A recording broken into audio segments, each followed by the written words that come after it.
नमस्कार दोस्तों। नरेंद्र मोदी किसके हैं? राहुल गांधी किसके हैं?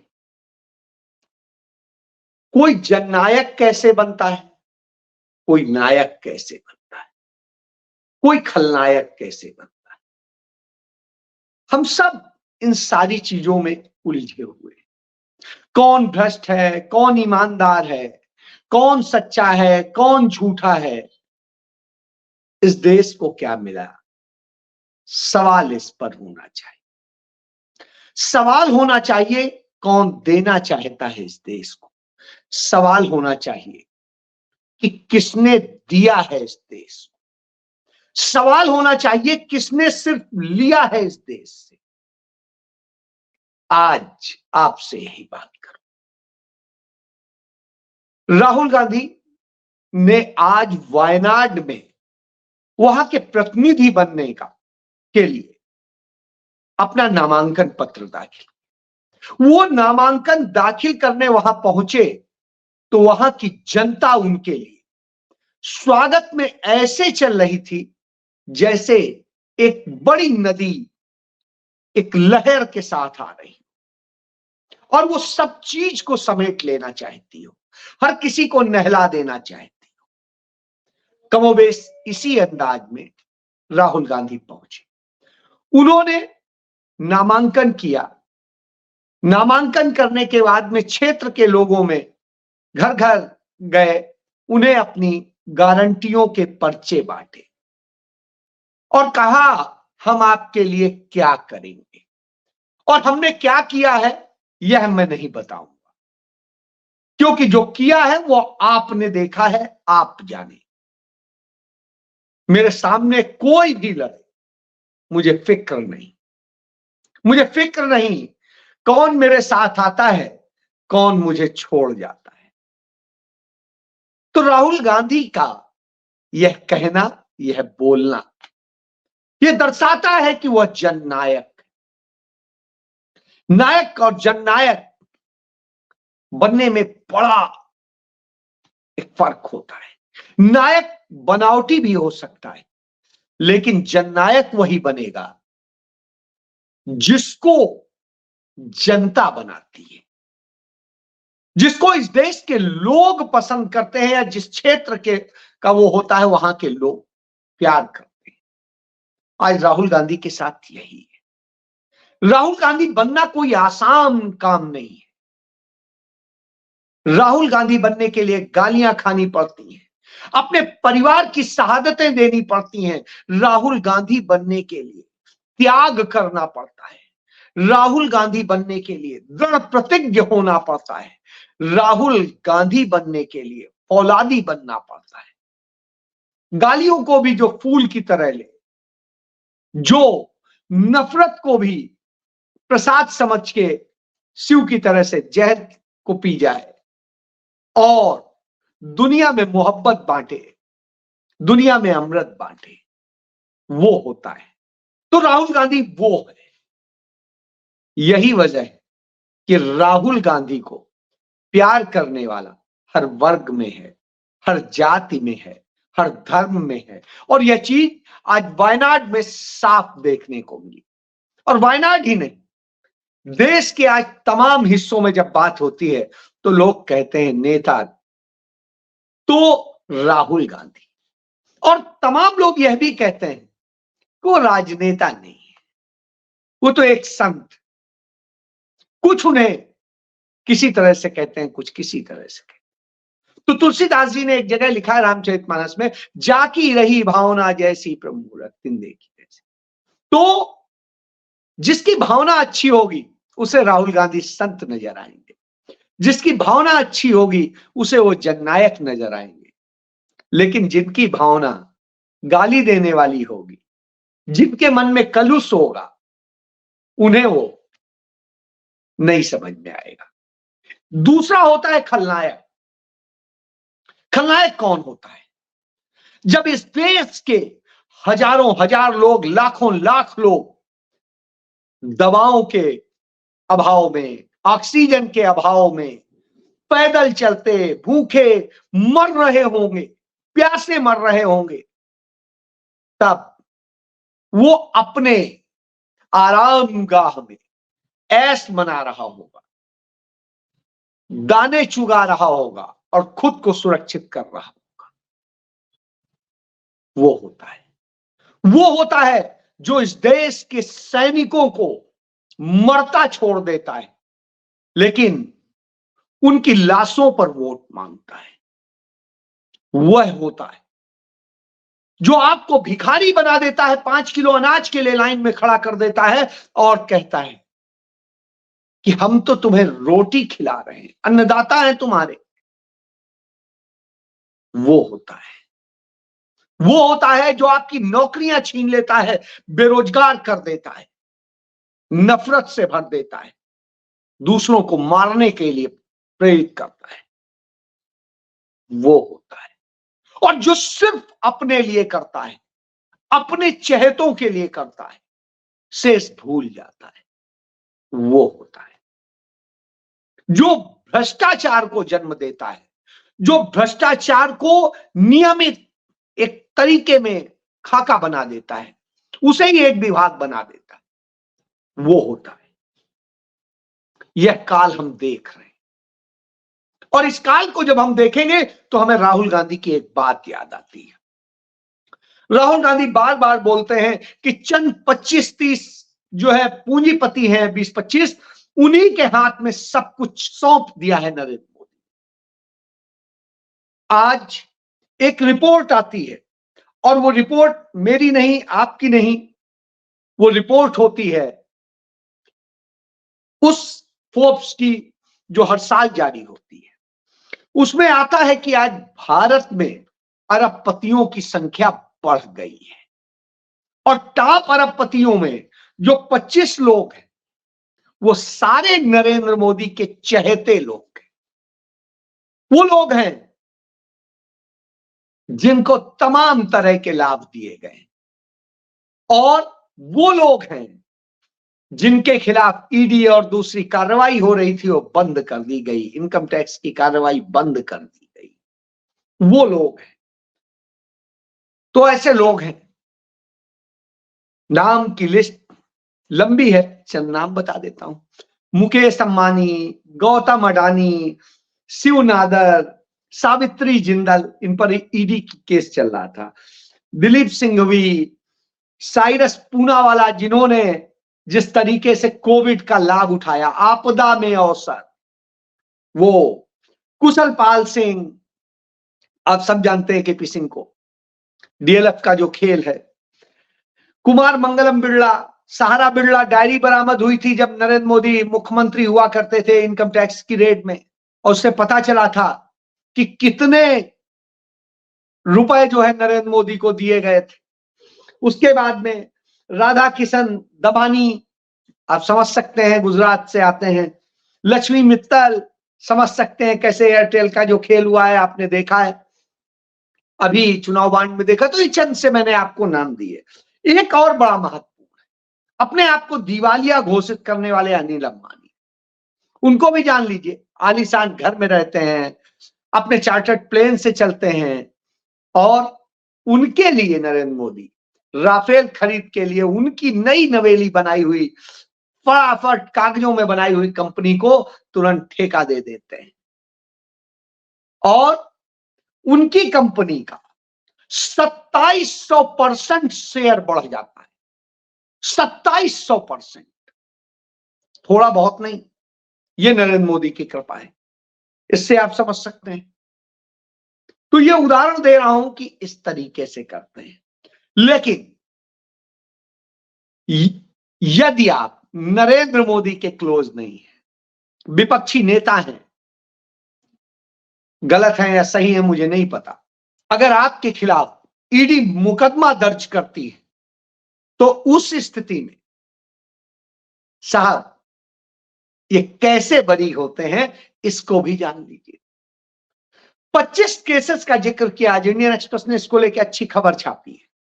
25 केसेस का जिक्र किया कि 2014 से लेके तक 25 केस रजिस्टर हुए ऐसे, जिन केसेस में से ईडी के रेगुलर केसेस, और उन केसेस में जो 25 मुल्जिमान थे उनमें से 23 ने नरेंद्र मोदी का पट्टा पहन लिया, भारतीय जनता पार्टी और एनडीए का पट्टा पहन लिया। नतीजा यह हुआ कि साहब उनके केस बंद हो गए। सिर्फ वही रह गए दो जिन्होंने पट्टा नहीं पहना था। तो आप समझ सकते हैं नरेंद्र मोदी के पट्टे में कितना दम है। पट्टा पहन लीजिएगा तो ना ईडी आएगी, ना इनकम टैक्स आएगी, ना कोई और आएगा। तो यह नीति है। इस नीति के बाद में आप देखिए जिस तरीके से खेल हो रहा है, सब कुछ हो रहा है। उस खेल में एक चीज और देखनी पड़ेगी। राहुल गांधी बार बार कहते हैं इस देश के युवाओं का भविष्य बर्बाद कर दिया है, आरएसएस बीजेपी ने सब कुछ कैप्चर कर लिया है। उसका एक उदाहरण दे देता हूं। तमाम सैनिक स्कूल हैं देश के अंदर, और उन सैनिक स्कूलों में से 62% स्कूलों का मैनेजमेंट भारतीय जनता पार्टी और आरएसएस के नेताओं को सौंप दिया गया।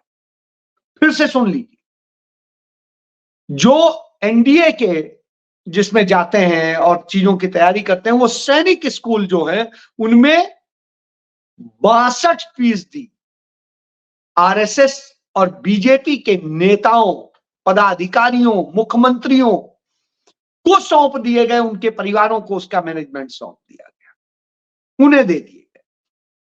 आप तैयार कीजिए संघ की फौज, और वह फौज जो नफरत फैलाए, वह फौज जो एजेंडा करे, और वह फौज जो फौज के अंदर रह करके कैसे विद्रोह का बिगुल बजाए यदि विपक्षी सरकार।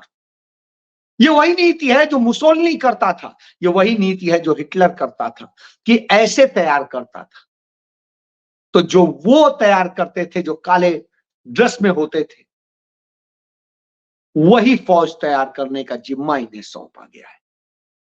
तो यह स्थिति, इससे असर क्या होता है? ये जिस तरीके से भगवाकरण हुआ, जिस तरीके से आरएसएस करण हुआ, उसका नतीजा है आईआईटी, आईआईएम और तमाम बड़े बड़े संस्थानों में तमाम शीर्ष पदों पर बैठा दिए गए संघ के लोग, संघ से जुड़े हुए लोग, उनकी विचारधारा के लोग।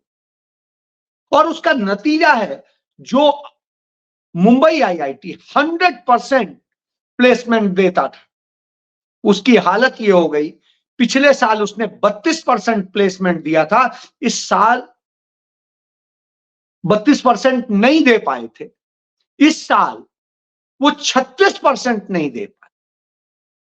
यानी आप समझ सकते हैं कि लगातार वहां पर भी टॉप आईआईटी में बेरोजगारी की यह स्थिति है। जो इकोनॉमिक कैपिटल है वहां पर भी रोजगार नहीं मिल पा रहा है। यह बताता है कि पहले सोचा जाता था कि बच्चा आईआईटी में हो गया तो निश्चित रूप से वो कुछ ना कुछ बन जाएगा, कर लेगा।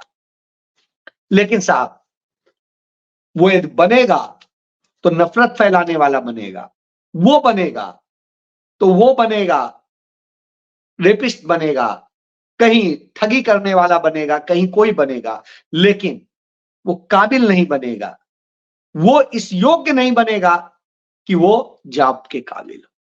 तो नौकरियां और दूसरी चीजें अब मिलने की उम्मीदें कम होने लगी हैं।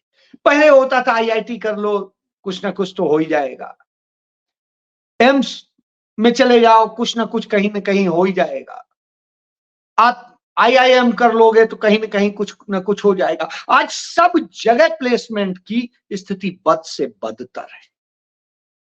मैं देखता था पंजाब यूनिवर्सिटी में बहुत अच्छा प्लेसमेंट होता था, आज वहां पर प्लेसमेंट ही नहीं हो रहा है। यह हालत हो गई, और जब यह हालत हो गई हो आप समझ सकते हैं तब ड्रामा करने के लिए क्या होता है।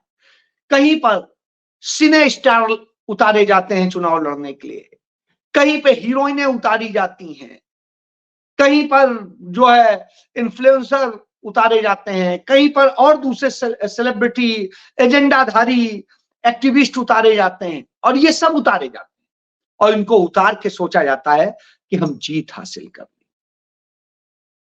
तो ऐसी स्थिति में एक समस्या आती है कि कांग्रेस कहती है कि हम इनको भी देंगे टिकट, लेकिन तब जब ये जनता की सेवा करने और सच्चे मन से खड़े हो, लेकिन नहीं होंगे तो नहीं देंगे। उस जगह इनकी हालत बिगड़ने लगती। और ऐसे तमाम सारे आपको लोग मिल जाएंगे। आज ही एक घटना का जिक्र करता हूं। आपको याद होगा तमाम पहलवान बेटियों के साथ में जिस तरीके से यौन शोषण और दूसरी घटनाएं हुई थी, और उस घटना को लेकर के ब्रजभूषण शरण सिंह जो बीजेपी का सांसद है उसके खिलाफ चार्जशीट तक हो गई है। इसी तरीके से जो एक एमएलए था और उसके बाद में मंत्री था खट्टर सरकार में, हॉकी का खिलाड़ी रहा था, उसके खिलाफ इसी तरीके की शिकायतें थी और उस पर भी कोई कार्रवाई नहीं हुई थी, उस पर भी चार्जशीट हो गई। इन सब के बावजूद पार्टी ने उन पर कार्रवाई नहीं की। आज स्थिति क्या है? उस समय शोर मचा, बेटियों के इंसाफ की लड़ाई लड़ी गई, सब कुछ हुआ। उस लड़ाई में एक नाम आता था जो कांग्रेस की तरफ से चेहरा बनता था, वो था ब्रजेंद्र सिंह। कल रात तक वो शख्स जुटा था कि राहुल गांधी तो भगवान है और कांग्रेस ऐसी है वैसी है वैसी है, लेकिन जब लगा कि इतना सब करने के बाद भी उसकी दाल नहीं गल रही है, तो अचानक उसका चरित्र बदल गया और आज वो बीजेपी का पट्टा पहन लिया। आज उन बेटियों को, उसके पट्टा पहनने से आज उन बेटियों को इंसाफ मिल गया जो यौन शोषण का शिकार थी। आज उन खिलाड़ियों को इंसाफ मिला, उस जो है प्रशिक्षक को, जो कोच थी जिसके साथ यौन शोषण हुआ था, क्या उसको मिल गया? नहीं, किसी को इंसाफ नहीं मिला। लेकिन वो चले गए, उन्हें इंसाफ मिल गया, उन्हें ठिकाना मिल गया कि शायद हम जीत जाएं जहां से हमें टिकट मिल रही। तो यह स्थिति है कि हम जाट वोट काट देंगे। अब आप समझिए, ऐसे लोग कहते हैं कि हम लड़ाई लड़ रहे हैं, हम इंसाफ की लड़ाई लड़ रहे हैं, तो यह हालत होती है। फिर एक धर्म का भी मॉडल देख लीजिए, कहते हैं हमने राम मंदिर बना दिया, हमने ये करा दिया, हमने वो करा दिया, लेकिन नफरत फैलाने के लिए क्या करते हैं? कानपुर में एक लक्ष्मी नारायण मंदिर को बम से उड़ाने की धमकी देने वाला जो जांच में पाया गया बंदा, वो कौन था? वो भारतीय जनता पार्टी का ही व्यक्ति था और फर्जी तरीके से उसने खेल किया था। इसलिए किया था कि जिससे उसे लाभ मिले और बदनाम कोई और। तो आप समझिए, दूसरी कौम के लोगों को बदनाम करने के लिए इस तरह की भी हरकतें होती हैं। अपने लिए सुरक्षा मिल जाएगी और चीजें मिल जाएंगी। यह खेल भी सिर्फ भारतीय जनता पार्टी के ही लोग खेलते हैं, और जब यह खेल खेलते हैं तो निश्चित रूप से बड़ी चीज होती है, बड़ी चीज होती है। लेकिन क्या चुनाव आयोग इन सच को देखता है? क्या दूसरे और कोई देखते हैं? भाजपा तो कार्रवाई करती नहीं है क्योंकि उसी के लोग थे, उसी के एजेंडे पे काम कर रहे थे। उनके यहां तो यह धंधा है, क्योंकि उनके यहां सेवा नहीं है राजनीति, उनके यहां धंधा है। उनके यहां जननायक बनने की प्रथा नहीं है कि राजीव गांधी की हत्या करने वालों को भी वो माफ कर देते हैं, इंदिरा जी की हत्या करने वालों को भी वो माफ करने की बात कहते हैं। जो ऐसे परिवार के लोग हो, जो 35 साल में 15 साल तक केंद्र की सत्ता जिनके हाथ में रही हो और आज तक तमाम राज्यों की सत्ता हाथ में है, बावजूद इसके वो परिवार सत्ता से दूर है। उसने एक भी स्वाद नहीं चखा और सत्ता में कोई पद नहीं। वह गांधी परिवार होता है, वह राहुल गांधी होता है, वह सोनिया गांधी होते हैं, वो प्रियंका गांधी होती है। तो यह अंतर होता है। चुनाव आयोग कहता है लेवल प्लेइंग फील्ड, और जब वो लेवल प्लेइंग फील्ड की बात करता है तब यहां इस तरह से नफरत फैलाने वाले, झूठ बोलने वाले, गलत बोलने वाले किसके होते हैं? भारतीय जनता पार्टी के होते हैं, लेकिन उन पर कार्रवाई नहीं होती। कार्रवाई, वार्निंग, सब कुछ दिया जाता है तो कांग्रेस के लोगों को दिया जाता है। अन्य दूसरे विपक्षी लोगों को दिया जाता है। तो इससे आप समझ सकते हैं, जेल जाएंगे तो इंडिया गठबंधन के लोग जाएंगे, लेकिन बीजेपी पार्टी के लोग होंगे तो उन पर कुछ नहीं होगा।